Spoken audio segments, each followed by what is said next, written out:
We're continuing your recollections of the campaign concerning the expulsion of the governor by Bob Carr in 1996. I wanted to ask you about the day, the demonstration itself, and then the day. Whose idea was the demonstration? Well, it came from ACN. I remember being asked by the press that what's going to happen. I said, well, I've absolutely no idea. And they said, how many people are coming? And I said, I've absolutely no idea. Well, they said, how are you having a demo? Well, I said, there's going to be me and a principle that this outrageous stunt by Mr. Carr should attract the opprobrium of the people. If it's only me and an idea, well, that's how big the rally will be. And we'd given an undertaking to Admiral Sinclair that nothing would happen on government grounds, and that there'd be no advertising or anything of that nature out here. And so I came down the next morning, and the place was lined with people, and right from the outer gate, and I couldn't believe it. There must have been 500, 600 people, a lot of people. And then when I got outside, we started marching up the top, and there's a fellow called Godfrey Bigot, who used to stand for election as a councillor in Manly. It had nothing to do with us, but he got out a little English moustache and a little English flag on a broomstick, and he decided to take the mickey out of us. Well, I've got a good sense of humour. I thought he was hilarious, so I trotted along behind him. So I think everyone else probably thought it was part of the parade. I had no idea what was happening. We had no one there to tell us, or no marshals. And then as we went up Macquarie Street, it spread out, and there were thousands and thousands and thousands of people. And eventually, when I got to Parliament House, we had a truck, thank heaven, and a loudspeaker system. And standing on the truck, looking down Macquarie Street, I couldn't see beyond the end of the crowd. And I was told later by my barber that it actually extended beyond Bench Street. So there'd have to have been at least 20,000 people. I would think 15 to 20,000. Yes, I know the Herald, I think, said 15,000, which meant... Oh, well, it would have been 30. Because there were 30,000 at this recent public service.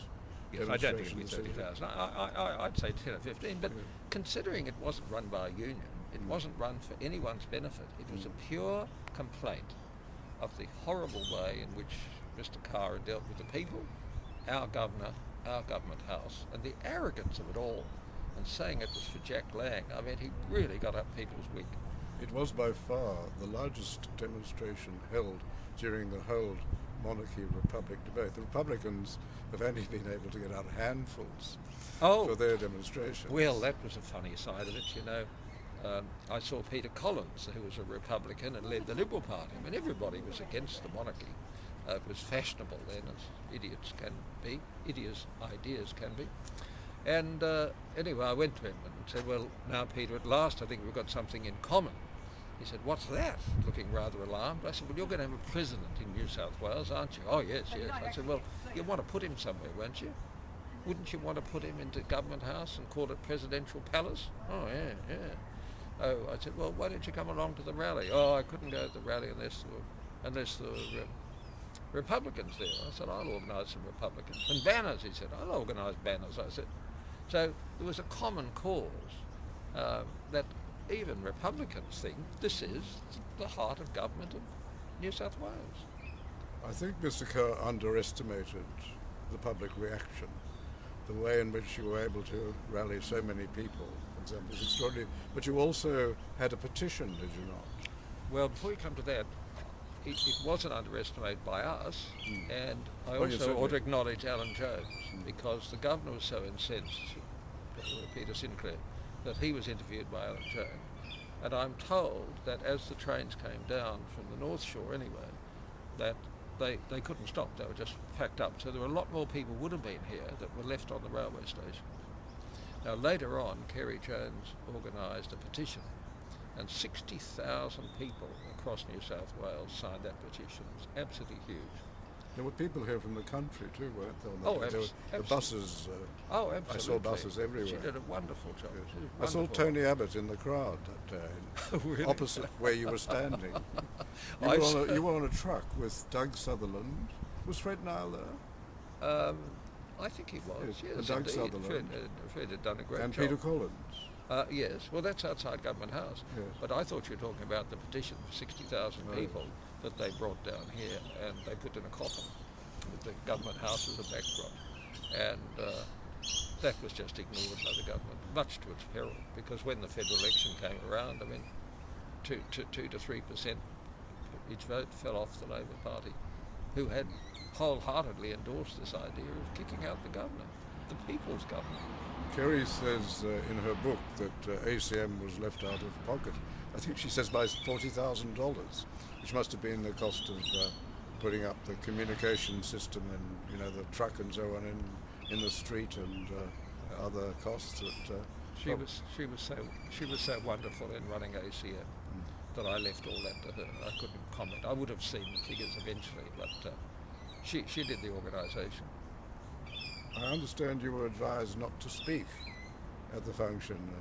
Oh yes, well that was a rival body that likes to worm its way into everything. We having done all the things, it'd be much better if I didn't speak. I thanked him for his suggestion, but we moved on. He didn't speak. It was a wonderful moment, that moment in Macquarie Street, but I remember the Sydney Morning Herald said that it was a sea of grey. But I saw lots of young people there. The dear old Sydney Morning Herald, yes. It's never got its glasses on right when the Labor Party's in power. But look, what I did get a shock about was when I went to Rockhampton, and I said to them, "There's good news and there's bad news." And they said, what's the good news? I said, "I'm not from Brisbane." And they roared their applause. I said, I am from Sydney. And they had a bit of a boo.